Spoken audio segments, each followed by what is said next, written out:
What's up, everyone? Matt Gajewski here, back again talking college basketball. And today we are talking the Sweet 16, the Friday slate of games. Before we get started, I want to thank anyone who has subscribed to the channel. We are now 85 away from 1,000. That is the goal. Thank you if you've done that. Anyone who's left a comment, anyone who's liked the video, it does mean a lot to a very small channel. And I appreciate it, even if you've just taken the time to watch, whether it's a game or an entire video or a bunch of videos. Thank you. It does mean a lot. All right, let's dive right in. 4 games to get to. We are going to start with Ole Miss taking on Michigan State. We have a 3.5-point spread in this game and a total of 143. No major injuries. This game has experienced more line movement than a lot of Sweet 16 games. Michigan State has taken money quickly, and the under has taken money quickly. And it makes sense when you look at the stylistics. Let's talk resumes quickly. Ole Miss is 21st in the country to get here. These are power rankings, not whatever they let the Bozos at the AP vote. So Ole Miss comes in 21st. They beat North Carolina, who was one of the hotter teams in the country in the first round, beat them by 7. And then they knocked off an Iowa State team without Keyshawn Gilbert, but did so by a score of 91-78 to get here. They went 4-6 in the top 25 through the regular season, beat Alabama, Kentucky, Tennessee, and Iowa State. Ole Miss did lose a couple of times outside the top 30, but all of them pretty respectable. Memphis was the worst one at 52. They dropped 2 games to Mississippi State and then lost a game to Vandy. Michigan State, however, has a very clean body of work. They beat Bryant in the first round, then New Mexico in the second, both pretty convincing wins. They're 7-3 against the top 25, beat Illinois twice, Purdue, Michigan twice, Maryland, and Wisconsin.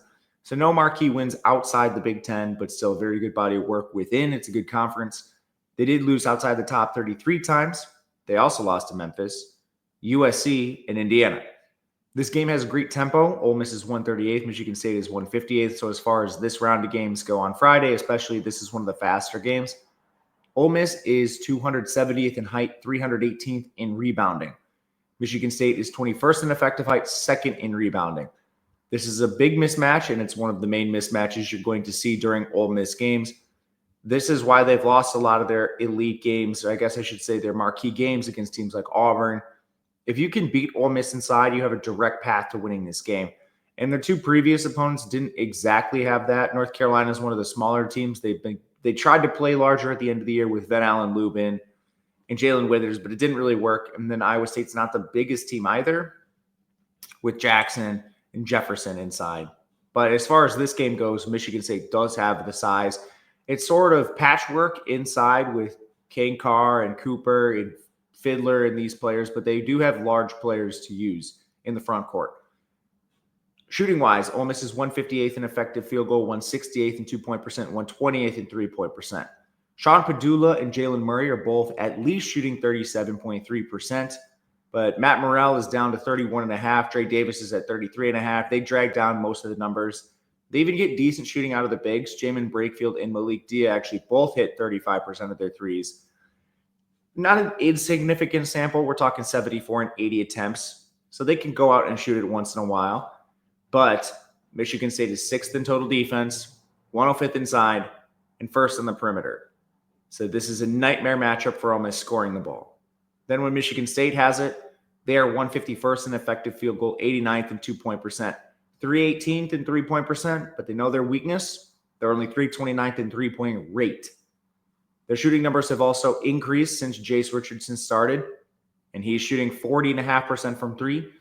So with him in the starting lineup, you do actually have at least one capable shooter for this team, whereas previously when he was coming off the bench, you weren't getting those minutes. Ole Miss is 29th in total defense, 209th inside, 96th defending the perimeter, and this is a pretty brutal matchup because Michigan State prefers to live at the rim. Turnover margin does favor Ole Miss. This is one of the most secure teams in the country with the ball, and they will turn you over. They force the 32nd most turnovers. Michigan State is 137th in turnovers committed, so not bad by any means. It's certainly above average, but it's at least a small tick in the Ole Miss side of the argument. As far as fouls, this does favor Michigan State. The Spartans are 18th in fouls generated, and Ole Miss is 254th in fouls committed. Michigan State also outranks Ole Miss 25th to 124th on the free throw line somehow. So all that lines up to pretty significant stylistic advantages for Michigan State. Our model projects this slightly inside the number, but I think there's a chance we might not be properly weighing all of that. What I should have done was take Ole Miss when it opened at -2.5, but the coward in me paused wanting to see where the line went, and it quickly jumped out to -3, -3.5. There's a chance this touches 4. Some of the 3.5s are juiced on the screen. I'm just going to wait and see where this goes. We don't really show any value on the Michigan State side right now. So if I bet this, it will definitely be closer to tip off and maybe towards an under. We'll see on this. If we do, it will be in Discord. If you are interested, it is no long-term commitments, $10 a week, $30 for a month. We're projecting every game. So that sides, totals, and player props, so points, rebounds, assists, steals, blocks, minutes, you name it, it is there. No long-term commitment. So if you'd like to check it out, the link is in the description. And thank you if you've already done so. It does mean a lot. Kentucky takes on Tennessee.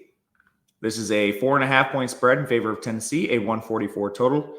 Only injuries come on the Kentucky side. Kirk Reese has been out most of the year. Jackson Robinson got hurt around the midway point. Tennessee is a clean bill of health. They have a clean bill of health.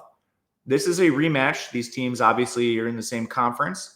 So it is one of 2 rematches we will see in the Sweet 16, Duke, Arizona being the other, but this is the only conference rematch. These teams played each other twice, which is rare in the SEC these days, given the size of the conference. But Kentucky took them both. They won on the road, 78-73 without Lamont Butler. They shot 50% from 3. Tennessee shot 24.5%. That allowed them to overcome 13 turnovers and a rebounding deficit. Now, not a large one, only 3, but Tennessee shot 44 threes in that game, and we'll get to why that maybe was a bad idea in a little bit. In the second matchup, Kentucky won 75-64 at home without Jackson Robinson. They again shot 50% from 3, and Tennessee hit 17%. Turnovers weren't a major factor in this game, but Kentucky also lost the rebounding battle 33-26.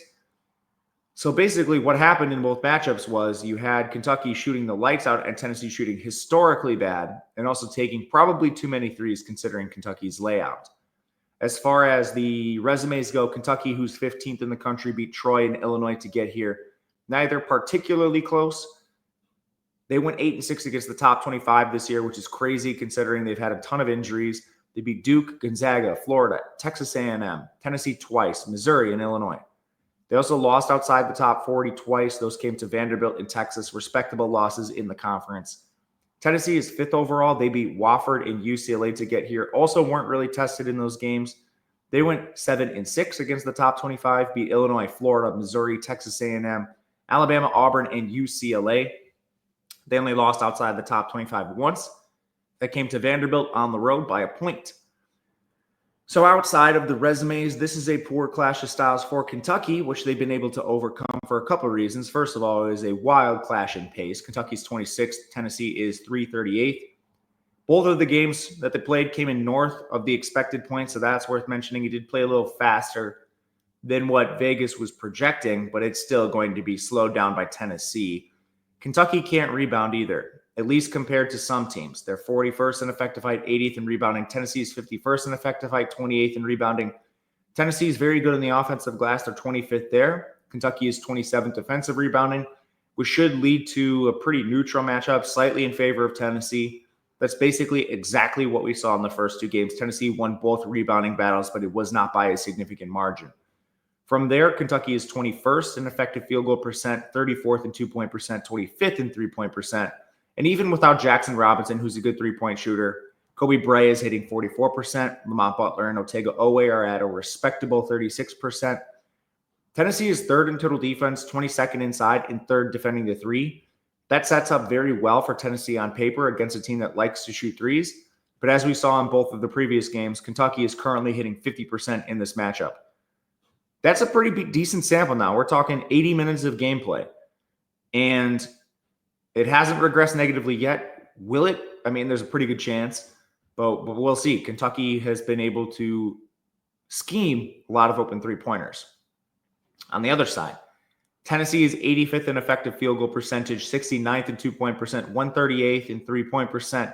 That three-point percent is basically driven by Chaz Lanier, who's hitting 41%. No one else is shooting above 32.6, and that's Sakai Ziegler. Lanier's gone 3 of 17 in the first two games from three. Kentucky is 40th in total defense, 285th inside, 24th defending the three. So obviously the best place to attack Kentucky is inside. This was a big stylistic change Tennessee tried to employ in the second game. They shot 44 threes in the first game. They significantly reduced that number in the second. They still shot the ball so poorly when they did take their threes that Kentucky was able to get a victory because they flamethrowed themselves. I think you see something probably in the middle. An adjustment from Tennessee, shooting the ball in the paint more often with Akpara, with Milicic. You probably see Tennessee's three-point percentage come up a little bit. Kentucky's come down, and then that's how you get Tennessee still favored in this game. Turnovers do not project to play a major role. Tennessee turns it over a little more, but Kentucky never turns the ball over. They never force them, at least. Fouls don't project to play a major role either. I think as long as you get some shot regression on both sides a little bit, and then Tennessee, again, exploiting the mismatch inside, this is a pretty efficient spread. With that said, we make it closer to just a -4 flat. I would be interested in Kentucky at a +5 or +4.5 is semi-interesting. This has gone to 4 in some spots, which is a number I'm not particularly fond of. But we will wait and see on this one. Likely on a Kentucky side, but one we will see where the number comes in. If you or someone you know has a gambling problem, please call or text 1-800-GAMBLER. You must be 21 or older to play in most areas. Michigan takes on Auburn. Awesome game here. 9-point spread in favor of Auburn. 153.5 total. No major injuries in this game. Justin Pippen hit the portal for Michigan. Chris Moore got injured. He doesn't matter. He's not actually in the regular rotation. So it is kind of just exactly what we should have. Auburn has been banged up down the stretch. Denver Jones had the ankle sprain. Janai Broome has been hurt the entire year, and the Warrior has played through it. Even Chad Baker-Mazara keeps getting hurt. Apparently, he fell in a weird way and had a bruise on his tailbone or something in the last game. I don't know. Auburn's going to play. Are they at full strength? That's going to be a question to always ask. Resume-wise, Michigan is 20th in the country. They beat UC San Diego, thankfully, vindicated me a little bit, by 3 points. And then they beat Texas A&M by 12 to get here. They went 7-5 against the top 25. Most of these wins have come in the last 2 or 3 weeks now. They beat Wisconsin twice, UCLA, Purdue twice, Maryland, and Texas A&M. Obviously, 3 of those wins came in the Big Ten tournament, and then A&M is another one. They've lost outside the top 40 twice. They lost to Wake Forest at 73 and Minnesota at 87, pretty early in the season on those. Auburn still has the best body of work in the entire country. 4th overall, they are ranked because of some of the late losses they took, but they did defeat Alabama State and Creighton to get here. They went 10-5 against the top 25, wins over Houston, Iowa State, Purdue, Missouri, Tennessee, Alabama, Ole Miss 3 times, Kentucky. They've only lost outside the top 6 once, and that came to Texas A&M, the game after they clinched the regular season title. Both teams are relatively up-tempo. Michigan's 59th. Auburn is 137th. Both of those have remained constant. Michigan is going to play with the enormous second effective ranked height lineup. Vlad Gold and Danny Wolf, both over 7 feet tall. They're 33rd in rebounding because of it. Auburn still has size themselves. They're 74th in effective height, 42nd in rebounding. They will be at a little disadvantage down here. Dylan Cardwell's only 6'11". Janai Broome's at 6'10". They're splitting the 5 most of the time. Michigan comes in 37th in effective field goal percent, 14th from 2, 196 from 3. Their three-point shooting has fluctuated wildly through the season. Sometimes they were outside the top 300 in February, and then they still have guys like Trey Donaldson, revenge game for him, and Amari Burnett hitting 37.5% and 40.5% from 3. The problem is Auburn just has so much size across the board other than Pettiford. They're 12th in total defense, 43rd inside, 7th defending the perimeter. Scoring on this Auburn team is much easier said than done. And this is one of the tougher matchups Michigan has faced all year, if not the toughest matchup. Auburn is 26th in effective field goal, 30th in 2-point percent, 44th in 3-point percent. On top of having statistically the most efficient player on offense in the country, Janai Broome, Tahad Pettiford, Denver Jones, Miles Kelly, Chad Baker-Mazara all hit at least 38% of their threes. Michigan is 14th in total defense, 12th inside, and 33rd defending the 3. There are paths to beating this team. And honestly, outside of just what they're doing in the half court, one of the main paths is just turning them over. Auburn outranks Michigan 5th to 321st in turnovers committed. They outrank Michigan 163rd to 275th in turnovers forced. That's a huge mismatch for Auburn. They should be able to exploit it better than any team they faced this year. And yes, that includes the second-ranked turnover force unit in UC San Diego. The difference is Auburn has players that potentially could be in the NBA. UC San Diego has D2 players. That's why this is a tougher matchup for Michigan. Both teams do foul a lot, but Auburn has that luxury playing a deeper roster. They're 109th in bench minutes. And then Auburn's a little better than Michigan on the line, 139 to 161. So we make this actually pretty close to the number of 8.5. And it's one I did play at that number. I'm seeing 9s on the screen right now. I'm okay with that. Even if the model makes it slightly inside the number, you're getting the buy low on Auburn. The narratives coming out of the regular season are that this team is slowing down, which may be true. I just don't think the ability of the talking heads in the media to quantify it is real. And then people will tell you they didn't look good against Alabama State, a team they clearly didn't spend even a second of time thinking about. So I'm not worried about Auburn for the reasons of the talking heads will say. Mathematically, without considering any of that nonsense, we do make it around the spread would be my concern. This is a pretty efficient game, but we don't have a lot of options. So if you want some action in the Sweet 16, you're going to have to make some hard choices. This is a hard choice I've made towards the Auburn side. Purdue takes on Houston, 8-point spread in favor of Houston, a 132 total. This is another hard decision I am likely to make. Purdue comes in 16th overall. They beat High Point and McNeese to get here. 2 decent wins, but they've probably had the easiest run out of any Sweet 16 team. I hesitate to say that, but I think it's probably true. I mean, they played 2 teams ranked below the top 58. Anyway, they went 5-7 against the top 25 this year. Had a non-con win over Alabama, another one over Ole Miss. Beat Maryland, Michigan, and UCLA in conference. Lost outside the top 30 3 times to Penn State, Ohio State, and Indiana. It was a lot for Purdue of, doing what you're supposed to do, losing to who you're supposed to lose to. And that's how you end up in this place. Houston, this team has an awesome resume. They beat SIUE to get here, and then they beat Gonzaga, the toughest second-round opponent of any team, I would argue. Maybe Ole Miss beating Iowa State's a little better, but they were not at full strength. This Gonzaga team was streaking, and that game came down to the wire. Even if Houston had a pretty sizable lead, they let Gonzaga crawl back in. Houston went 9-3 against the top 25, beat BYU twice, Kansas twice, Arizona twice, Iowa State, Texas Tech, and Gonzaga. 2 of those wins were pretty weak. Iowa State and Texas Tech, in at least those games, both teams were significantly injured, down a bunch of starters. But Houston still beat all the other teams. They only have a couple losses on the year. They only have 1 loss outside the top 10 to San Diego State. And then 3 of the 4 losses they have in total came in overtime. So, I mean, you just run out of holes to poke in this team quickly. Even if you do poke the Iowa State and Texas Tech holes, there's just so much you can't poke holes in. Phenomenal body of work. This is the slowest game of the Sweet 16. Houston is 360th in tempo. Purdue is 298th. Purdue does play with decent size. They're 109th in effective height, 92nd in rebounding. Houston is the smaller team, as they generally are. They are 257th in effective height, 24th in rebounding. It's just that Houston, so well coached and so much effort, they've consistently out-rebounded larger teams. It's almost impossible not to give them the edge in this game, especially when you consider that Purdue is very streaky with their front court. More on that in a second. Shooting-wise, Purdue is 16th in effective field goal, 45th in two-point percent, 9th in three-point percent. Fletcher Lawyer has been flamethrowing recently. 45% of his threes have gone in. CJ Cox is at 40% as a role player, and Braden Smith's at 38.5%. Purdue's elite with the pick and roll. I'm just not sure I'm not sure Houston's the team you want to run that against. First in total defense, 5th in two-point defense, 24th defending the three, capable of switching. I mean, this is the toughest defense Purdue has faced all year, without question. I'm not sure their offense can really get going in this matchup. This is a question I have.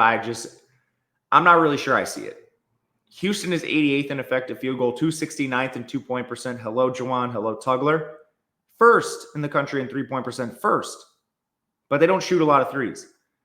They should probably shoot more, but I'm not sure this is the matchup to really do that. LJ Cryer, Emmanuel Sharp, Milos Uzan all hit over 42% of their threes. The reason you might not shoot as many threes is Purdue, their 53rd ranked defense, has a major hole. 341st inside. Yeah, Joseph Tugler and Juwan Roberts are inept on offense, but even these players probably have success inside. And I mean, if you are capable of getting like Trey Kaufman run in foul trouble or something, you can just kiss Purdue goodbye. So I actually do think using Juwan and Tugler inside is probably the best path to scoring, not just because of that weakness, because then you potentially could maybe foul out a guy like Trey Kaufman run or get him in trouble. And we already know Painter's not going to play anyone with 2 fouls in the first half. He is a complete coward in that regard of his coaching. Excellent coach overall, amazing talent developer, has not quite figured out how to do math. As far as turnovers go, another massive advantage for Houston. They're 21st in turnovers committed, 17th in turnovers forced. Purdue's not bad in both metrics. I don't want to say a massive advantage, but they definitely trail Houston. So this is an advantage for the Cougars. As far as the foul game goes, Houston has fouled a fair amount. They play aggressive, so it's always a concern for them. Purdue is 37th in fouls generated. This is normally a problem in the tournament. Like generally, you can copy and paste analysis for Houston year over year. Coming into March, they're generally hurt, and when they get to the tournament and have different refs that call more fouls, they get in trouble. But this team, I think, has the best depth of any Houston team in recent memory. You can pull a guard off the floor and play Malik Wilson. You can pull a forward off the floor and throw in Javier Francis, who played over 50% of the minutes last year. He's been below 30% this year, right around 30%. And you can also play like Arsenault off the bench. You can play a smaller lineup, especially against Purdue. And man, if this gets to the line, Purdue, they're a little bit worse than Houston in free throw percent. I think the depth is really what does it for me with Houston this year. I think eventually they'll probably get beat because Juwan Roberts thinks he's Tim Duncan, and he's got them like they've been in a couple scares because of him. As good as he is on defense, when he decides he's Tim Duncan and tries to take these crazy hook shots, man, they can get beat in transition. But I don't see that happening here. I lean Houston minus the 8. I wouldn't be surprised if some money comes in on Purdue. So this is one we're going to choose to wait on till tip. We'll be in the Discord. Thank you guys for watching. Much appreciated. We'll be back with the Elite 8. And until then, good luck. We'll see you later.